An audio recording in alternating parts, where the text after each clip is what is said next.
Si vous avez vu la vidéo qui est sortie il y a de cela maintenant quelques temps, il y a un jour, sur Spider-Man 4, eh bien sachez que c'est en soi la suite des actualités, ou en tout cas des rumeurs, concernant l'avenir du MCU via My Cosmic Circus, qui n'est autre qu'un scooper américain. Donc, encore une fois, ne prenez pas cela comme argent comptant. Dites-vous que c'est une possibilité plutôt fiable, mais qu'évidemment, de grandes choses peuvent changer. Regardez, on imaginait tous qu'il y allait avoir un film Avengers The Kang Dynasty. Aujourd'hui, c'est Doom qu'on attend. Donc, évidemment que les plans peuvent changer. Mais là, justement, on va parler d'Avengers, de Kang et de l'animation, parce qu'en vrai, il y a énormément de choses, et ce, géniales, qui sont censées arriver du côté du MCU.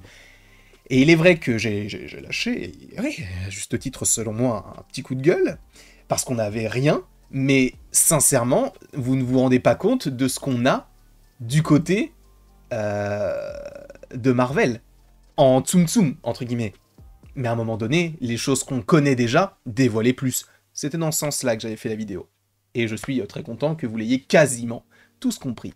Et on va se focaliser aujourd'hui donc sur le site My Cosmic Circus, ou The Cosmic Circus, et c'est Alex qui répond donc aux questions, et on commence directement avec des questions sur Kang, parce que, encore une fois, Doomsday est devenu, ou plutôt, The Kang Dynasty est devenu Doomsday, et donc on se pose la question de, mais est-ce que Kang est toujours prévu? Et bien là, il y a un semblant de réponse par rapport à tous ces questionnements qui existent. Ont-ils vraiment décidé de supprimer complètement les Kang, ou existe-t-il au moins une possibilité qu'ils envisagent de leur faire jouer un rôle dans l'histoire, même si ce n'est pas en tant que grand méchant? Et il a répondu, la dernière fois que j'ai entendu parler de Kang, il prévoyait de le faire évoluer en quelque chose d'autre, mais maintenant, ce n'est plus qu'une étrange impasse. Encore une fois, je ne vais pas vous rappeler ce qu'il s'est passé par rapport à Jonathan Majors, mais bon, il a fait que, Kang n'existe plus vraiment du côté du MCU, en tout cas on ne l'attend plus.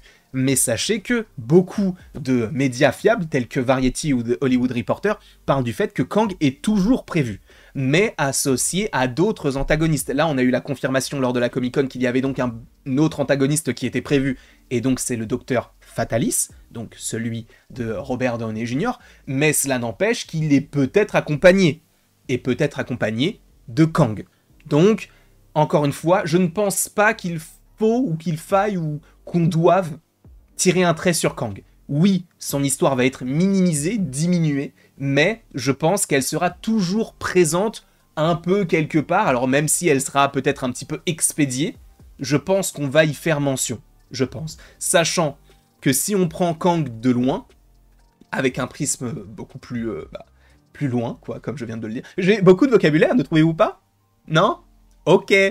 Mais oui, si on prend ça d'un prisme un petit peu plus loin, on voit que Kang, en fait, n'a été le méchant que de Ant-Man 3. Et c'est peut-être une triste vérité, une triste fatalité, mais aujourd'hui, c'est comme ça. En tout cas, on a d'autres questions par rapport à ça. J'espère que tu vas bien. Bon, il ne me pose pas à moi, mais bon, j'aimerais bien qu'on me la pose de temps en temps. Ou, du coup, Kang sera-t-il toujours le méchant final de Secret Wars, ou Marvel a-t-il finalement fini d'utiliser ce personnage? Pour l'instant, il est trop tôt pour le dire, c'est ce qu'il dit, donc même lui n'a pas forcément eu des échos par rapport à ce qu'avait vraiment voulu Marvel par rapport à Kang et par rapport à l'évolution du personnage. Maintenant que Marvel s'est tourné vers Doom, en tant que grand méchant, Kang et son conseil sont-ils officiellement out? Donc, est-ce qu'ils ne sont plus là du tout, ou resteront-ils dans la saga du multivers d'une manière ou d'une autre?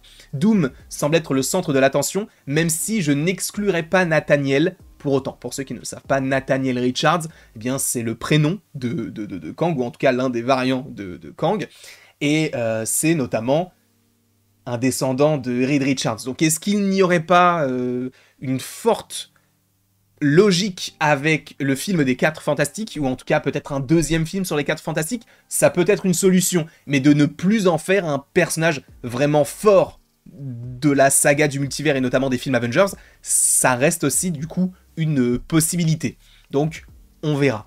Est-il possible que Kang apparaisse dans la deuxième saison d'X-Men 97? Parce que, pour un rappel, à la fin d'X-Men 97, on est alors en Égypte antique, je ne me souviens plus exactement des dates, mais en tout cas, on rencontre Ensaba Noor, sous plusieurs versions, et on peut se dire, bah peut-être qu'il pourrait y avoir un variant de Kang qui serait logiquement donc Ramatout, qui vit lui aussi en Égypte antique. Il y avait une idée d'impliquer Ramatout dans X-Men 97 en raison du lien avec En Sabanour, traqué comme dans les bandes dessinées, mais je ne sais pas si ce scénario avancera.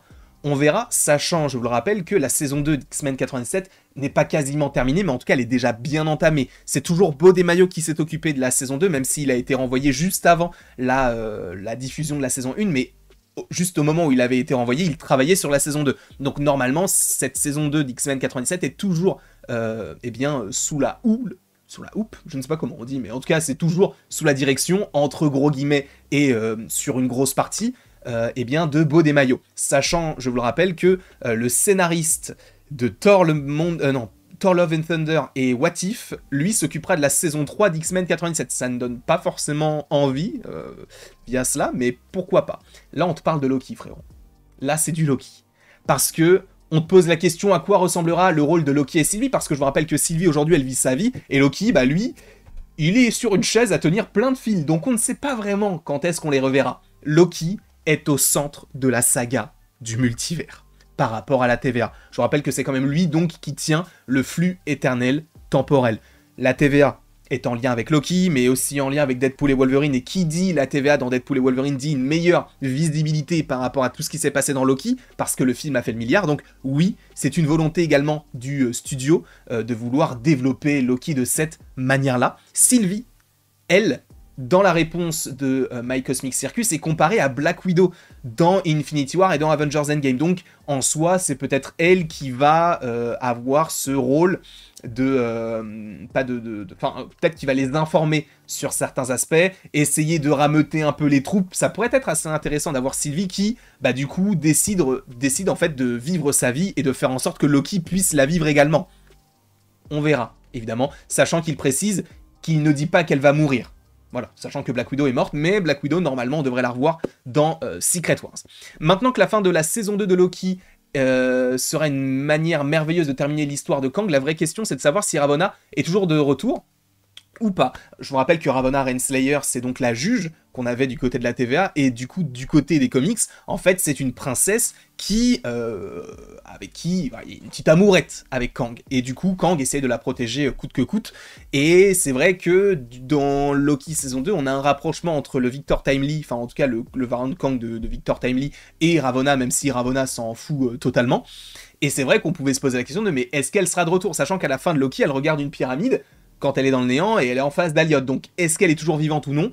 La volonté à la base, c'était de faire en sorte qu'elle était toujours vivante, mais a priori, on ne sait pas si on la reverra. Parce que s'il minimise l'impact de Kang, bah, un personnage qui est directement lié à Kang, du côté des comics et du côté du MCU, bah, forcément, ça minimise encore plus son histoire à elle. Donc, est-ce qu'on la reverrait pas? Enfin, est-ce qu'on la reverrait? Peut-être pas. Est-ce qu'on la reverrait pas? Peut-être que oui. Je ne sais pas comment on s'organise sur cette phrase-là, mais bref, vous avez compris la majeure partie des choses. Là, c'est hyper intéressant parce qu'on est sur de l'animation. Voyez-vous une possibilité que Marvel Studios sorte en salle un film d'animation pour la prochaine saga? Et je vous l'avais déjà dit, oui, Marvel Studios, a priori, travaille sur un film d'animation. Et il y a même My Cosmic Circus qui dit qu'a priori, enfin selon lui, ce serait un film X-Men 97. Alors je ne pense pas que ça marcherait, hein, on va pas se mentir, mais un film d'animation est prévu. De nouveaux projets d'animation pourraient-ils voir le jour? Ceux que nous connaissons actuellement sont au centre de nos préoccupations pour le moment, et ceux que nous ne connaissons pas, j'ai entendu une rumeur à propos d'une série Eternals. Ça aussi, on l'avait déjà évoqué, une série Eternals en animation est a priori en préparation du côté du MCU, et a priori pour l'instant ce n'est qu'au stade de pitch. Donc, encore une fois, attendons de voir. Est-ce qu'il y aura la Horde, Annihilus, etc. du côté du MCU? Et a priori, la Horde, même si ça aussi, on l'avait déjà évoqué du côté de la chaîne YouTube, hein, a priori la Horde existe dans le MCU, mais elle est inactive. Et sa première apparition sera dans Eyes of Wakanda, donc une série d'animation. Je vous rappelle de 4 épisodes qui devraient sortir normalement en 2024. Et enfin, savez-vous si la saison 2 de Your Friendly Neighborhood Spider-Man est toujours d'actualité? Et a priori, oui, c'est toujours le cas. Vous le voyez, on va parler ensuite des Maîtres du Mal. Plutôt sympa. mais ça sera pour une autre vidéo. En tout cas, je vous remercie beaucoup d'avoir été présent devant celle-ci. N'hésitez pas à l'aimer, à la partager, à la commenter, à vous abonner, si ce n'est pas déjà le cas. Et après tout ceci, il ne me reste donc plus qu'à vous dire à la prochaine pour la prochaine. Et encore une fois, merci beaucoup à vous. Sachez que sur toutes les vidéos, en lien avec cet article, j'aurai le même t-shirt, puisque je fais toutes ces vidéos à la chaîne, tout simplement.